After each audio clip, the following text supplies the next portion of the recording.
Hello students. तो अपना आज का लेक्चर स्टार्ट करते हैं। लास्ट लेक्चर में हमने जो चैप्टर था हमारा वो कंप्लीट कर लिया था। ठीक है, चैप्टर नंबर 10 हमारा कंप्लीट हो गया था। उसमें हमने लास्ट टॉपिक पढ़ा था रिलेटिव डेंसिटी। अब जो नया चैप्टर हम स्टार्ट करने वाले हैं वो है chapter 11 work and energy.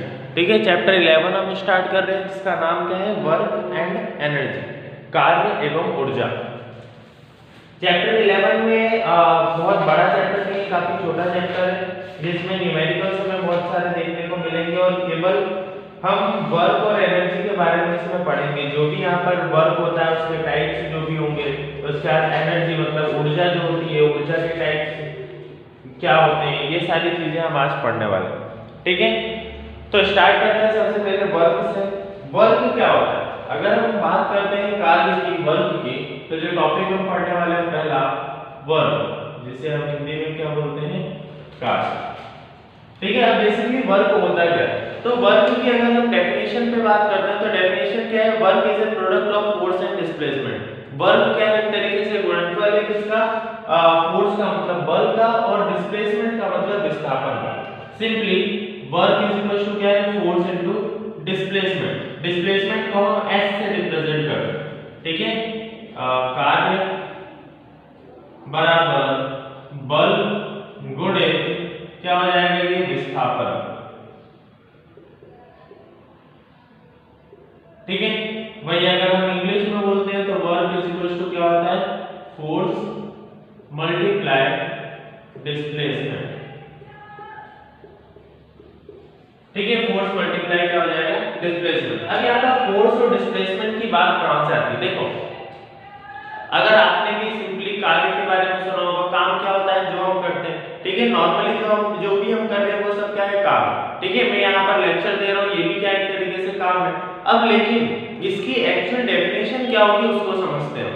Actual definition क्या होगी कि जब आप किसी ऑब्जेक्ट पर फोर्स लगा रहे हो और उस ऑब्जेक्ट में कुछ ना कुछ डिस्प्लेसमेंट आ रहा हो। ठीक है, अगर आप किसी भी वस्तु पर बल लगाते हो और उस वस्तु में कोई विस्थापन आता है तो उसको क्या कहा जाता है, कार्य कहा जाता है।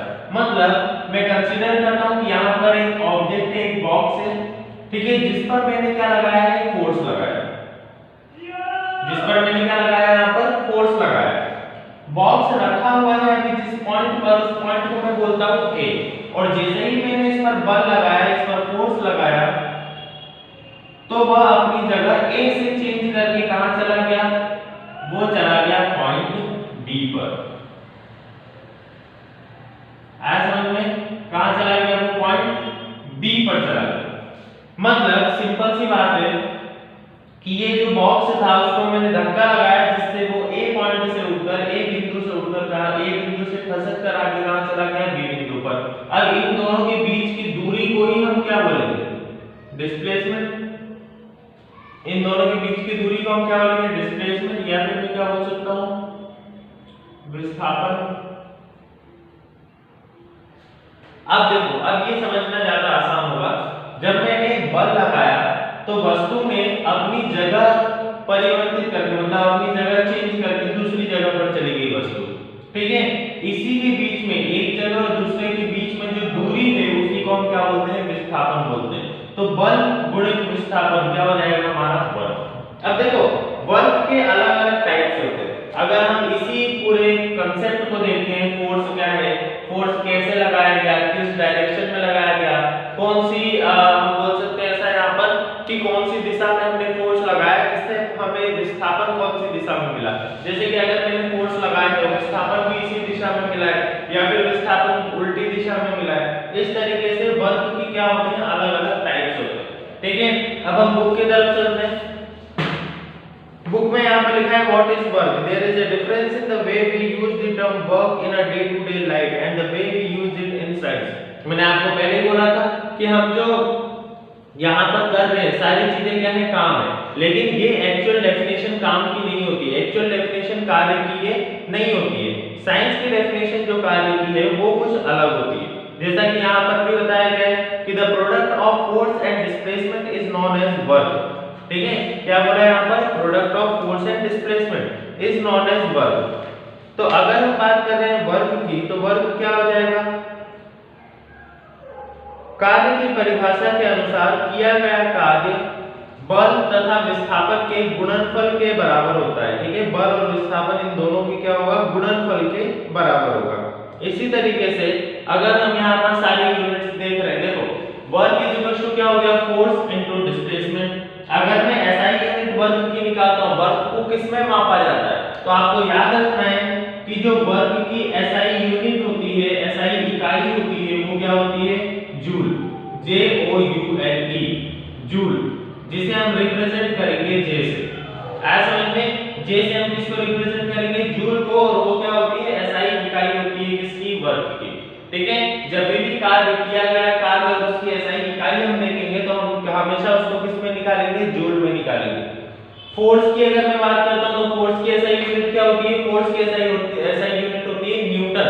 तो आप जब भी फोर्स को कैलकुलेट करोगे तो किस में कैलकुलेट करोगे, न्यूटन में, एन में।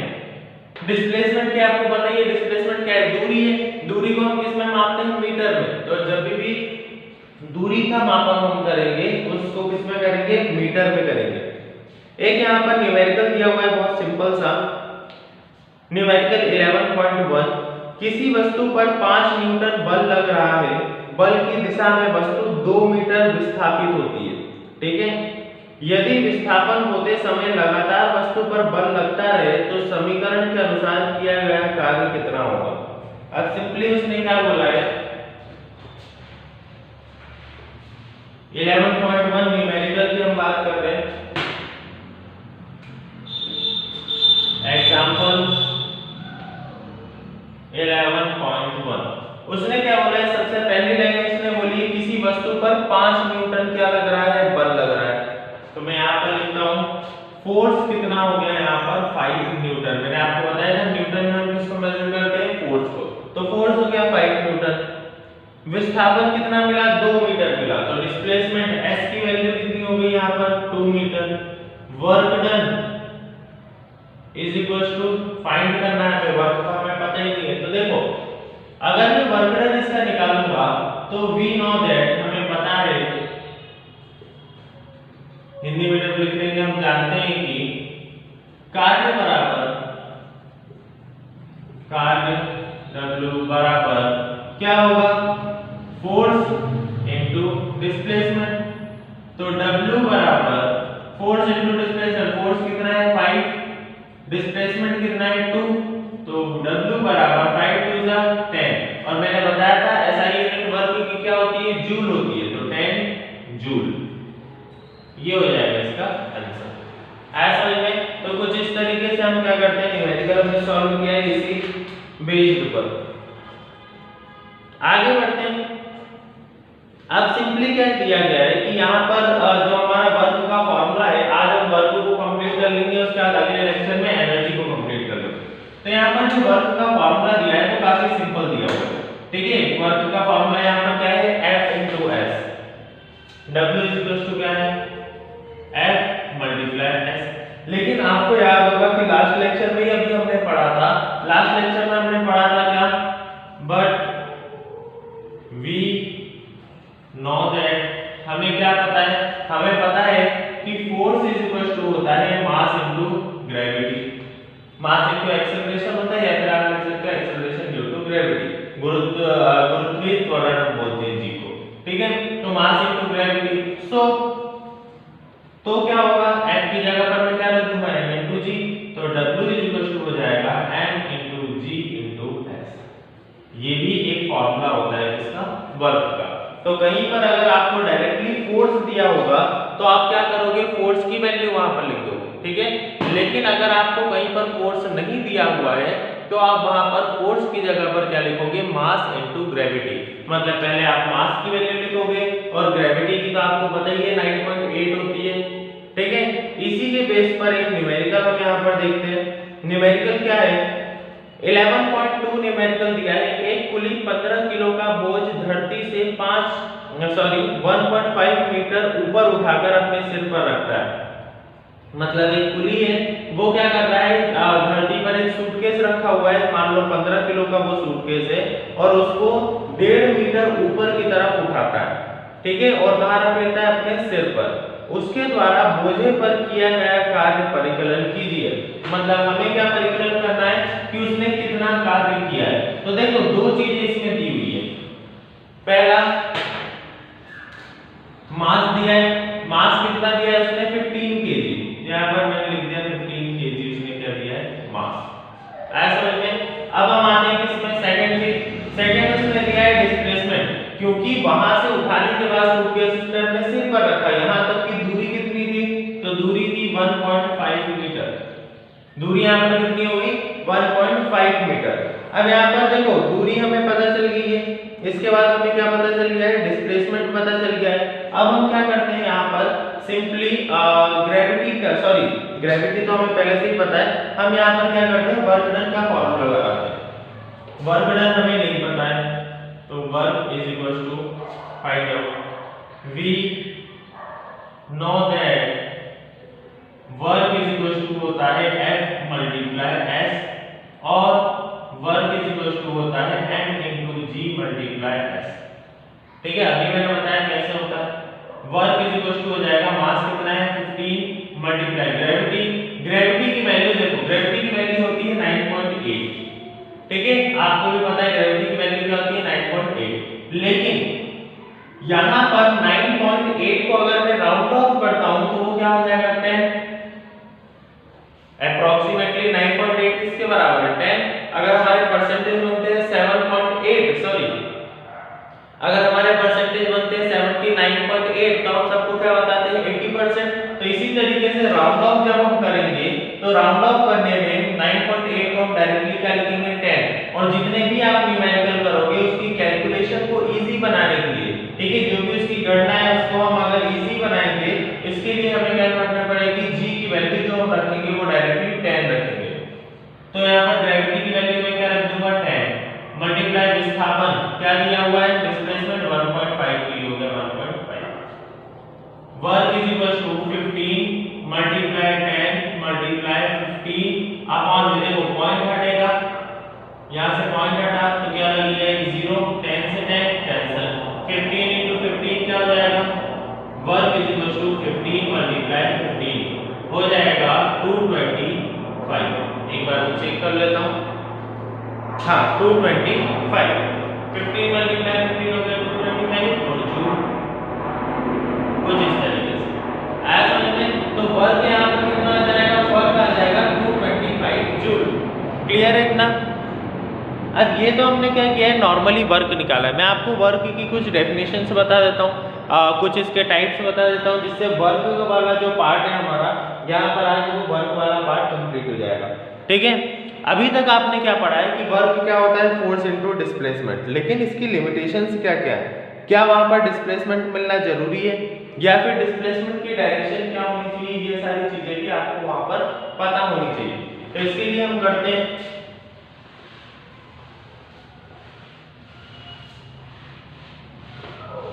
देखो वर्क के 3 टाइप होते हैं, वर्क के 3 टाइप होते हैं, पहला पॉजिटिव, सेकंड नेगेटिव, और थर्ड क्या है 0, शून्य, ऋणात्मक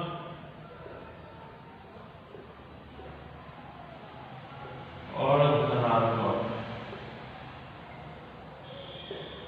ठीक है, 3 टाइप के होते हैं वर्क, कार्य 3 तरीके का होता है, पहला पॉजिटिव, दूसरा नेगेटिव और तीसरा 0।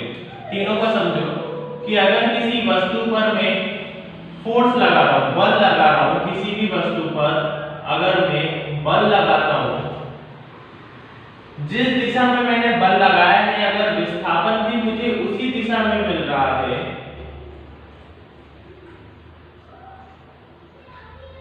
बी पॉइंट और ये ए पॉइंट, देखो सिंपल कि अगर मैं किसी भी वस्तु पर बल लगा रहा हूं और जिस दिशा में बल लगा रहा हूं मुझे विस्थापन भी उसी दिशा में मिल रहा है, तो इस प्रकार के बल, इस प्रकार के कार्य को मैं क्या बोलूंगा पॉजिटिव।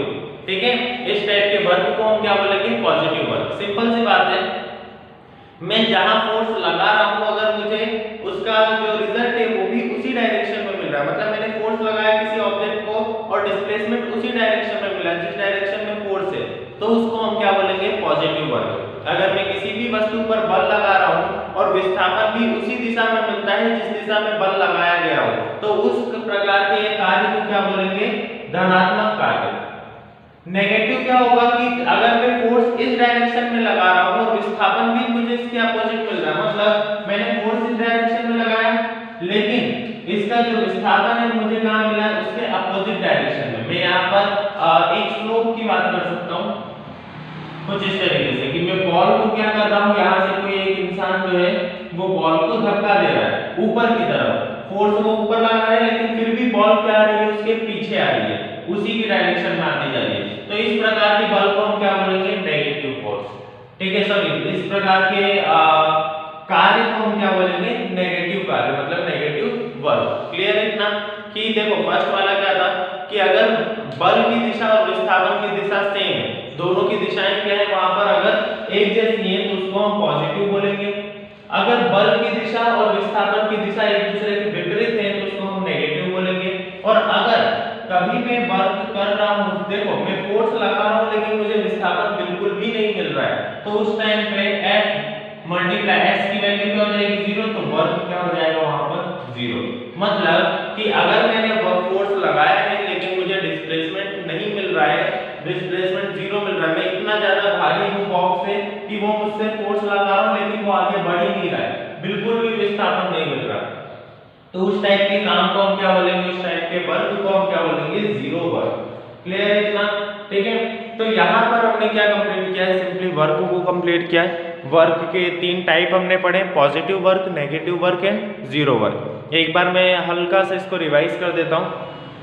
सिंपली अगर हम पॉजिटिव वर्क की बात करते हैं तो पॉजिटिव वर्क क्या है कि अगर आप किसी भी ऑब्जेक्ट पर फोर्स लगा रहे हो और वो फोर्स डिस्प्लेसमेंट जो हमें मिल रहा है दोनों की डायरेक्शन सेम है, फोर्स और डिस्प्लेसमेंट दोनों की डायरेक्शन अगर वहां पर सेम है तो उस टाइप के वर्क को आप क्या बोलोगे, पॉजिटिव वर्क। अगर किसी वस्तु पर आपने बल लगाया है और उसमें हमें विस्थापन जो मिला है उसकी दिशा और बल की दिशा दोनों की दिशा अगर एक जैसी है तो उसको हम क्या बोलेंगे, धनात्मक कार्य। नेगेटिव वर्क की बात करते हैं तो अगर मैंने किसी भी ऑब्जेक्ट पर फोर्स लगाया है और डिस्प्लेसमेंट मुझे अपोजिट डायरेक्शन में मिला, मतलब फोर्स और डिस्प्लेसमेंट दोनों की डायरेक्शन एक दूसरे के अपोजिट है, तो उस टाइप के वर्क को हम क्या बोलेंगे, नेगेटिव वर्क। अगर किसी भी वस्तु पर आपने बल लगाया है और विस्थापन आपको विपरीत दिशा में मिला है तो उस कार्य को आप क्या बोलोगे, नेगेटिव का मतलब सॉरी ऋणात्मक कार्य। थर्ड आते हैं 0 मतलब शून्य कार्य। तो 0 वर्क डन क्या होगा कि आपने फोर्स तो लगाया है, आपने अपने हिसाब से फोर्स कंप्लीट किया है लेकिन वहां पर विस्थापन हमें मिला ही नहीं, हमें क्या नहीं मिला, वहां पर डिस्प्लेसमेंट नहीं मिला। तो अगर मैं फोर्स लगा रहा हूँ और डिस्प्लेसमेंट नहीं मिल रहा है तो उस टाइप के वर्क को मैं क्या बोलूंगा वहां पर 0 वर्क। ठीक है, वस्तु पर आपने बल लगाया है लेकिन आपको विस्थापन नहीं मिला है तो उस टाइप के वर्क को आप क्या बोलोगे, 0 वर्क मतलब शून्य कार्य। अब आते हैं यहाँ पर कि सिंपली हमें कैसी कंडीशंस होती हैं। देखो आपने जो लास्ट क्लास हमने पढ़ी थी उसमें मैंने आपको जड़त्व के बारे में बताया था, लॉज ऑफ मोशन जब मैंने आपको बताए थे तब मैंने बताया था कि वहां पर इनर्शिया क्या होता है, जड़त्व क्या होता है। जड़त्व क्या है कि कभी भी आप किसी ऑब्जेक्ट पर फोर्स लगाते हो तो एक प्रॉपर्टी होती है, एक गुण होता है वस्तु का जिसके द्वारा वो उस बल का क्या करता है, विरोध करता है, तो उसी को हम क्या बोलते हैं, इनर्शिया। जड़त्व इनर्शिया क्या होती है, एक ऐसी प्रॉपर्टी होती है किसी भी ऑब्जेक्ट की कि उस पर जब फोर्स लगाया जाए, एक्सटर्नल फोर्स उस पर एक्ट करे तो उसकी प्रॉपर्टी होगी जिसके द्वारा वो क्या करेगा, उस एक्सटर्नल फोर्स का अपोज करेगा। ठीक है, इसी को हम क्या बोलते हैं, इनर्शिया। तो जब मैं इस पर फोर्स लगा रहा हूं तो फोर्स अगर इसके इनर्शिया से ज्यादा होगा तो ही इसमें मुझे क्या मिलेगा, डिस्प्लेसमेंट मिलेगा। सेकंड वाले की अगर मैं बात करता हूं कि यहां पर जो मैंने फोर्स लगाया है और ये जो इसका विस्थापन, देखो अगर मैं यहां पर इनर्शिया की बात करता हूं तो इनर्शिया की जो यहां पर वैल्यू है वो फोर्स से कहीं ज्यादा है, इसलिए मुझे इनर्शिया क्या मिल रहा है, डिस्प्लेसमेंट कहां मिल रहा है, उसके अपोजिट डायरेक्शन में मिल रहा है। थर्ड अगर मैं बात करता हूं 0 की तो यहां पर इनर्शिया की जो वैल्यू है वो ज्यादा है फोर्स से, इसलिए मैं फोर्स तो लगा रहा हूं लेकिन वो पूरे फोर्स को क्या कर रहा है, अपोज कर रहा है। अगर वो पूरे ही बल का विरोध कर देगा तो यहाँ पर एक्सटर्नल काम वहां पर होगा ही नहीं, एक्सटर्नल बाह्य बल जो है वो वहां पर नहीं लगेगा जिसकी वजह से हमें कोई भी कार्य नहीं मिलेगा। तो ये तीनों कंडीशंस आप नेक्स्ट लेक्चर में हम एनर्जी वाला पार्ट देखेंगे। ये वाला पार्ट अप्रोक्सीमेटली वर्क वाला जो है आधा चैप्टर आपका कंप्लीट हो गया है। एक जो पार्ट बचा हुआ है एनर्जी का, ऊर्जा वाला, वो हम अगले लेक्चर में देखेंगे। ठीक है, तो अभी ये जो दोनों मैंने न्यूमेरिकल आपको करवाए वो एक बार रिवाइज कर लेना। अगर इसमें कोई भी डाउट आता है तो आप ग्रुप पर पूछ सकते हैं। Thank you.